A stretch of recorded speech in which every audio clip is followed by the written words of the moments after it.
Bonjour vénérable joueur, vénérable joueuse, bienvenue dans cette nouvelle vidéo. Aujourd'hui, je vais te parler d'un deck gros doudou belle de neige.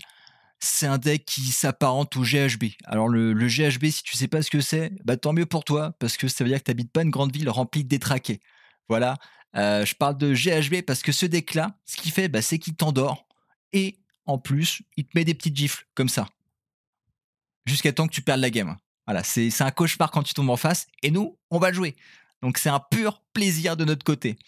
Mais avant ça, les gars, il faut absolument que vous vous abonniez parce que là, on est un road to 10 000 abonnés. Et je vous rappelle qu'à 10 000 abonnés, il y a le reveal de ce qu'il y a sous le chapeau.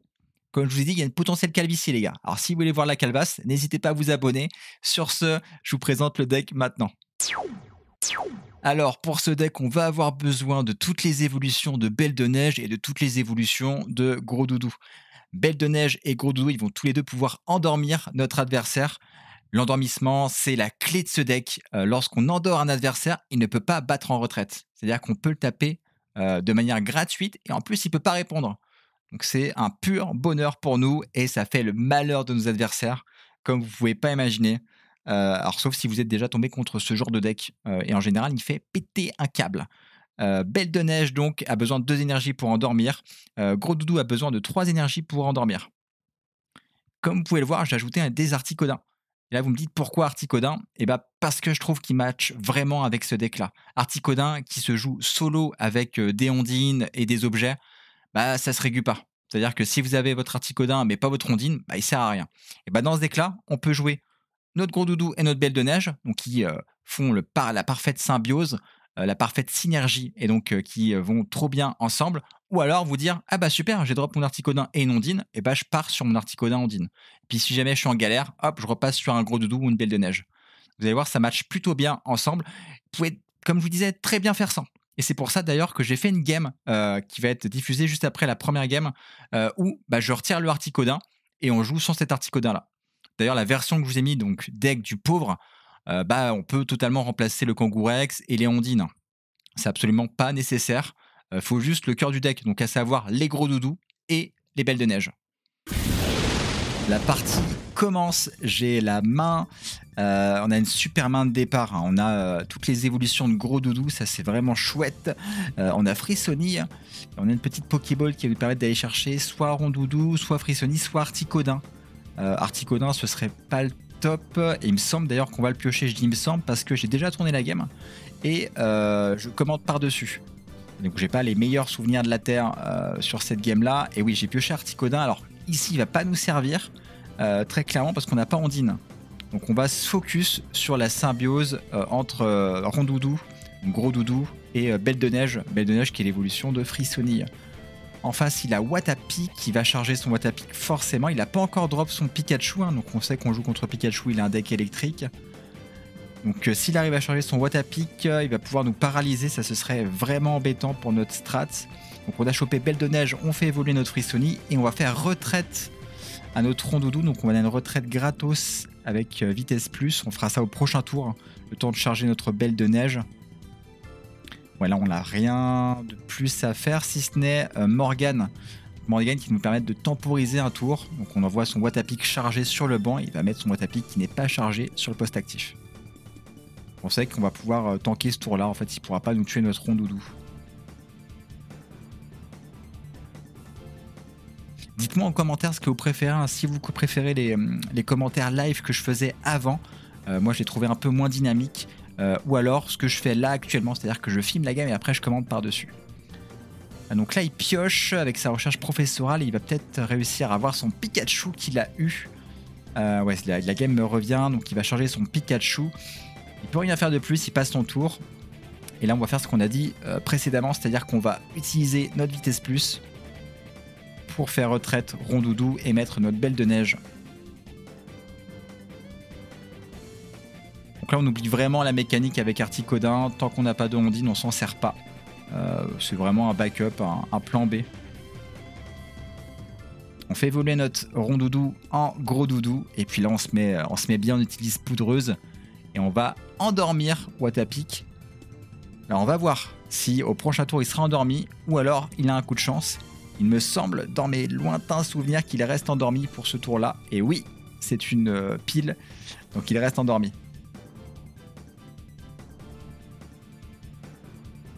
Alors pour rappel, hein, quand vous êtes endormi, vous ne pouvez pas battre retraite. Donc là, il peut pas claquer de vitesse plus pour faire retraite à son Watapic et mettre son Pikachu. Donc il a bien le seum et ça nous fait bien plaisir.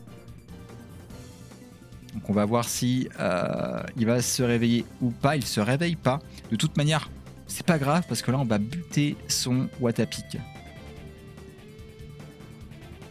Donc on équipe notre gros doudou, donc ça nous permet de setup nous notre gros doudou cette phase de tour là. Et on attaque. Pour l'instant on est bien, normalement on est censé pouvoir tenir son Pikachu à moins qu'il pose un autre Pokémon électrique. On va voir s'il a pioché un autre Pokémon de base, donc soit un autre Pikachu, soit un autre de ses Pokémon électriques. Il a une recherche professorale, il va piocher. Peut-être, pareil, j'ai plus le souvenir de s'il avait réussi ou pas. Et donc, non, j'ai l'impression qu'il n'a pas réussi à aller chercher un troisième Pokémon électrique, donc il va nous mettre du 60 dégâts s'il nous attaque.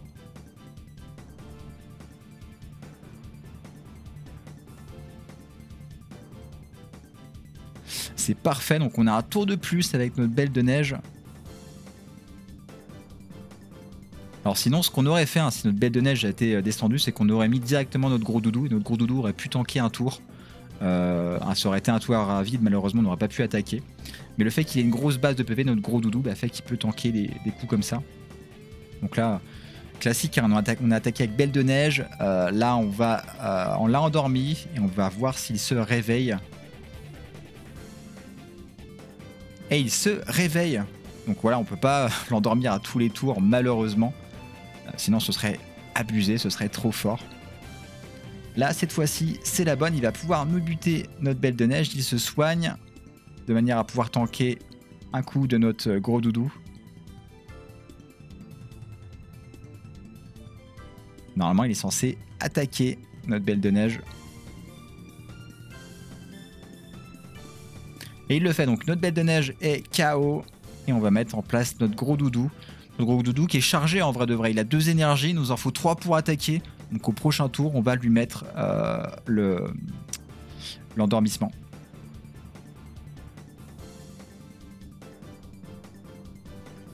On est bien, on pourrait poser un autre Frissoni sur le banc. Pour au prochain tour le faire évoluer en Belle de Neige. D'ailleurs, c'est ce qu'on a fait. Et on attaque directement son Pikachu. Est-ce qu'il va rester endormi cette fois-ci? C'est du lancer de pièces, hein, donc c'est d'une chance sur 2. On va voir en face. Le sens stressé, là, il est en galère. Il sait que cet endormissement est décisif pour lui.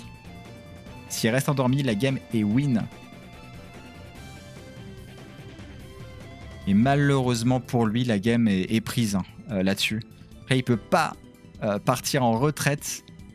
Donc, il y a moins qu'il ait une Morgane. Il se peut qu'il ait claqué une Morgane. Je sais plus.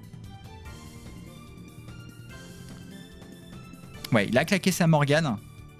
Donc, nous, on va mettre notre Frissoni de manière à avoir un seul coup de retraite. Si j'ai bien joué, ouais, j'avais bien joué à l'époque. Super. Donc c'est bon, il se soigne, mais ça va pas servir à grand chose. Nous, au prochain tour, on peut claquer notre vitesse plus, et puis retraite gratuitement, et aller envoyer notre gros doudou. Et il se réveille pour notre tour. Ça sert pas à grand chose qu'il se réveille maintenant. Il fallait se réveiller avant, mon pote. Donc là, on équipe une énergie à notre Frissoni. On va faire... Alors là, je joue vraiment mon tour à fond, hein, donc je fais comme si la game n'était pas gagnée. J'aime bien ça, ça fait un peu beau jeu, quoi. Là, je mets l'évolution donc Belle de Neige, je fais une retraite, donc gratos en plus avec la vitesse plus, et j'envoie gros doudou pour finir ce Pikachu. Donc là, il y a toutes les certitudes, hein, c'est-à-dire que la game est win, c'est gagné. Et je suis content parce que cette game permet vraiment de montrer le combo, la synergie entre ces deux Pokémon, donc Belle de Neige et Gros Doudou. Ce qu'on va faire, c'est qu'on va aller tester ce deck-là, mais en version free-to-play, donc sans le Articodin. On est parti pour le commentary de cette game 2. Donc j'ai changé le deck, je vous ai mis la version donc alors free-to-play. D'ailleurs c'est un abus de langage de ma part, je dis free-to-play, mais en réalité il n'est pas si free-to-play que ça, puisqu'il nous faut quand même 2 gros doudous X. D'ailleurs ça me fait penser que je les ai pas, j'ai pas mis bon gros doudou à droite dans la decklist. Je modifierai peut-être ça au montage. Si je l'ai pas fait, voilà, sachez-le, il faut bien 2 gros doudous X pour jouer cette version dite free-to-play. Donc on commence la partie, pareil, on commence encore la partie, donc c'est pas la meilleure des positions. On a une main de départ qui est dégueulasse, plus dégueulasse que ça, tu meurs. Donc on a 2 Frissoni, 2 Roudoudou, on n'a pas de Pokémon de niveau 2, ça c'est vraiment dommage. En face il a déjà sorti son Elector, il joue Pikachu encore, décidément le Pokémon de la méta qu'on voit le plus avec Mewtwo. Il va pouvoir nous attaquer dès son premier tour de jeu. Donc avec Pic, donc on sait qu'on peut tanker 2 tours avec notre Frissoni. Ça nous laisse le temps d'aller chercher un Pokémon de niveau 2, soit un Belle des Neiges, soit un Gros Doudou. Ça ne tombe toujours pas, on a notre Ondine qui sert uniquement à charger notre Belle de Neige lorsqu'on a déjà un Gros Doudou. Donc là c'est vraiment une brique, hein. La main c'est catastrophique. Il me semble d'ailleurs dans mes souvenirs que la game était compliquée mais qu'on arrive à remonter, mais vraiment sur la fin. Ça montre la force de ce deck là, c'est que des fois il peut mettre un peu de temps à se mettre en place mais c'est pas pour autant perdu. La mécanique d'endormissement est vraiment trop forte sur le jeu. Il faut vraiment que je joue plus souvent ce genre de deck là, je le trouve trop fun à jouer. Donc en face il fait évoluer ses Pokémon sur son banc, il a chargé Lector pour nous mettre Pic et au prochain tour il nous mettra alors la fameuse attaque d'Elector, il lance 4 pièces et 50 dégâts par face. C'est abusé, c'est vraiment trop fort.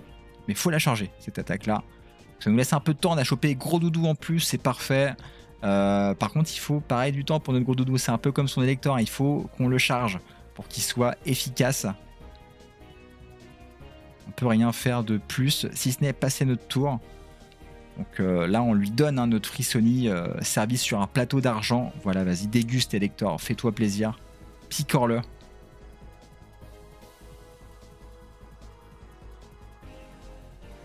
Il a joué Morgane, c'est vrai qu'il joue Morgane, et bah ce qu'on fait c'est qu'on envoie Rondoudou, alors Rondoudou dans l'objectif de survivre un tour de plus s'il fait qu'une seule pièce face. Il semble qu'il fait un coup de génie, je crois qu'il fait 4 faces, il met du 200 dégâts, donc peu importe le Pokémon qu'on envoyait, c'était la destruction pour lui. Voilà, il s'est fait détruire bien comme il faut Rondoudou, c'est ciao. Pareil, on sait qu'on doit encore temporiser un tour pour notre Gros Doudou. Hein. C'est dommage parce qu'il nous faut un peu de temps. Et on va le gagner avec ce Frissoni qu'on vient d'envoyer. Là, on a de la chance. On a chopé un Kangourex. C'est cool. On se dit qu'on peut peut-être temporiser un tour sans perdre de Pokémon avec ce Kangourex avec 100 points de vie. Donc on va faire une retraite gratos avec la vitesse plus sur le Frissoni pour envoyer notre Kangourex. En espérant, pareil qu'en face, il fasse une seule pièce face. Je me répète un petit peu, mais c'est des termes qui sont différents, qui n'ont pas la même définition. Et pour survivre, en fait, pour qu'il nous mette juste 50 dégâts. Ça pioche, donc lui, il veut son Pikachu, il n'est pas encore tombé. Est-ce qu'il va le poser là ou après? Je ne sais plus. Il n'a pas pioché. Donc il est bien, mais à la fois, il aimerait bien avoir son Pikachu. Ok, là on se dit on est chanceux, et là on se dit ah dommage, pas assez chanceux en fait. Donc là on perd 2 Pokémon, on est vraiment mal parti, il est en 2-0 en face. Là notre Gros Doudou est chargé, ou quasi, en fait on va pouvoir charger sur le tour d'après. On va pouvoir reprendre cette game avec ce Gros Doudou. Ce qu'il faut c'est que quand on l'endort, il reste endormi.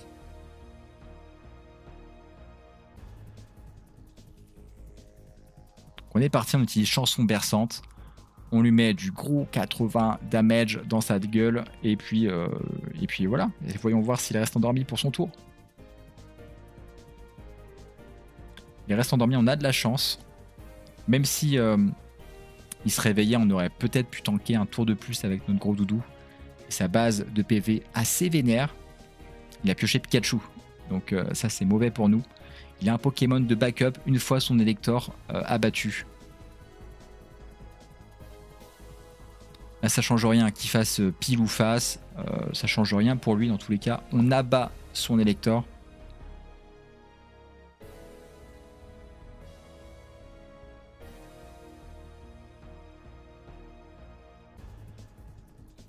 Et on attaque à nouveau. Donc là, on lui bute son Elector. Et normalement, il est censé envoyer Pikachu. Donc là, on rattrape nos 2 points d'écart. Ça, c'est chouette. Pikachu, pour l'instant, qui nous met du 60 dégâts. Sauf s'il pose un 3e Pokémon sur son banc. Il nous mettra du 90. Il ne pourra pas nous one-shot notre gros doudou. Ça, c'est sûr. Et c'est ce qu'il a fait. Donc, il attaque du 90. C'est à nous. Donc, nous, on ne va pas changer une mécanique qui est gagnante pour l'instant. Donc, on va mettre les 80 dégâts de notre chanson berçante sur son... Alors non, il me semble que... D'ailleurs, j'ai une Morgane en main et c'est vrai que je viens de m'en rappeler. Là, je vais tenter un swap.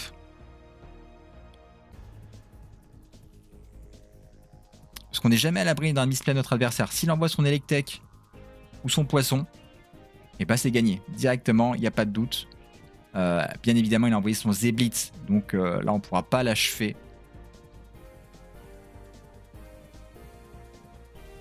On lui met du 80. Et là, on va regarder s'il reste endormi ou pas. S'il reste endormi, la game est win. Et il le sait en face. Hein. Il le sait. Eh bien, c'est win. En fait, il reste endormi, il ne pourra pas retraite. Et au prochain tour, on le bute, on gagne 3-0. Donc, est-ce qu'il va abandonner ou est-ce qu'il termine la game? Je ne m'en rappelle plus. Là, il comprend qu'il n'a rien à faire. Donc, il réfléchit. Mais ouais, voilà, la game était loose de toute façon. Donc, il a bien fait d'abandonner. Il n'avait pas trop le choix. Voilà pour ces 2 games. Donc la première game qui s'est passée sans encombre. Donc on a même eu un Articodin en main, mais on ne s'en est pas servi parce que l'Ondine n'est pas tombée. Et on aurait très bien pu s'en servir. Hein. C'est vraiment une solution de backup qu'on peut avoir. Et dans la game 2, on était vraiment parti très très mal et on a pu remonter avec cette mécanique d'endormissement. Je vous l'ai dit, c'est un deck qui est extrêmement fun à jouer. Dites-moi d'ailleurs en commentaire si vous le jouez ou si vous comptez le jouer. Et dites-moi les sensations que vous avez une fois que vous l'avez joué. Vous allez voir, c'est un pur bonheur d'endormir ses adversaires. Sur ce, je vous dis à très vite pour une nouvelle vidéo. C'était Giovanni. Ciao.